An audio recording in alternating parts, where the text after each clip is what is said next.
नमस्कार दोस्तों, इस वीडियो में हम बात करने वाले हैं Jammu and Kashmir bank limited, जिसकी मुझे एक्चुअली रिक्वेस्ट आई थी कि इस पे वीडियो बना दीजिए। So yes, we are doing that. 104 के प्राइस पे ट्रेड कर रहा है। 1% का आज अप मूव मिला है। 11,500 करोड़ से ऊपर का इसका मार्केट कैप है। स्टॉक का PE 5.51 है एंड इंडस्ट्री PE से 3 गुना के आसपास कम है। पेग रेशो 0.09 है, तो ये चीज़ें काफ़ी अच्छा इसका शो करती हैं। इसको डेथ क्रॉस मिला था अभी 19 दिसंबर को एंड स्टॉक नीचे गया था। अभी ये वापसी लेने की कोशिश कर रहा है। स्टॉक अभी 50 एंड 200 दोनों DMA से ऊपर है। लेट्स सी इसको गोल्डन क्रॉस मिलता है या नहीं। पी रेशो की बात करें तो मीडियम से छोटू सी ऊपर है। 5 years के टाइम स्पेन पे 1 पे देखें तो भी छोटू सी ऊपर है, तो अच्छे स्टेज पे है। यहाँ पे और कोई ज़्यादा वो नहीं है न्यूज़, बट यस, दिसंबर का शेयर होल्डिंग पैटर्न अपडेट हो चुका है। प्रमोटर्स का सेम है। FIIs इंटरेस्टेड हैं इसमें। DAIs ने भी छोटू सी होल्डिंग बढ़ाई है, तो वो भी इंटरेस्टेड है। पब्लिक के पास होल्डिंग कम हुई है, FIIs ने यहाँ से उठाया है।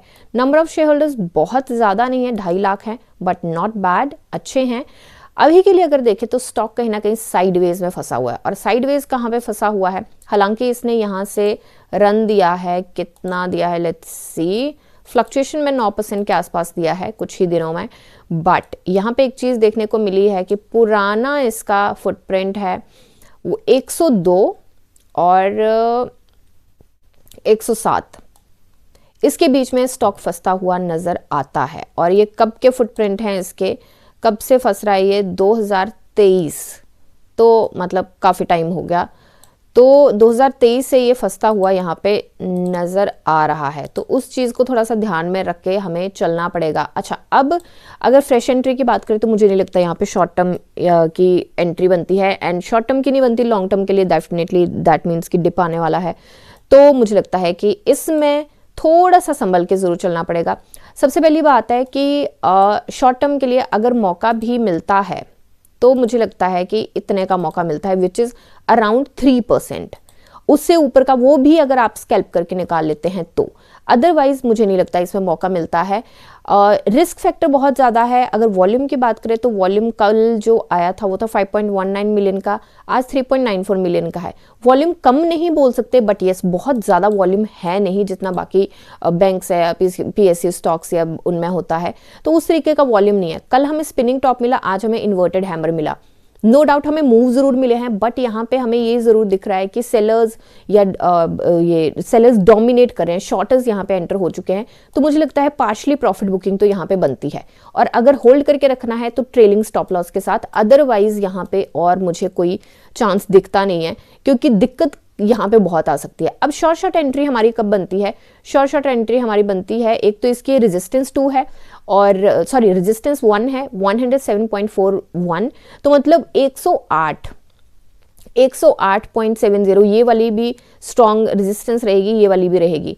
पर फिर भी 109 जैसे ही क्रॉस हो जाता है और सस्टेन कर जाता है, और अगर इसी रैली में होता है एकदम से, तो RSI को हमें बहुत ध्यान से देखना पड़ेगा।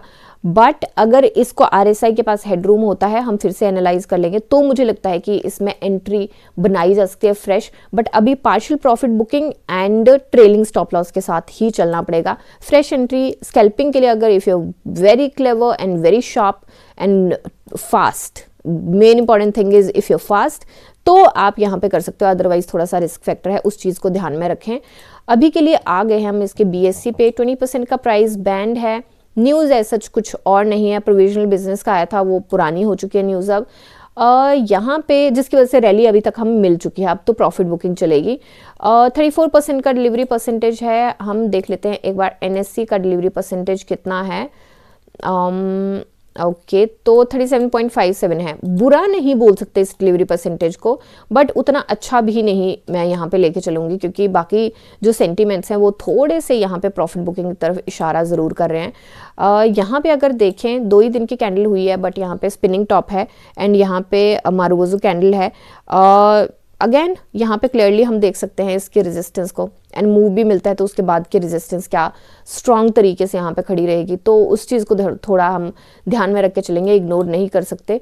तो ये मेरी एनालिसिस है, कोई बाय सेल होल्ड की रिकमेंडेशन है। मिलते हैं नेक्स्ट वीडियो में, तब तक के लिए शुक्रिया एंड हैप्पी इन्वेस्टिंग।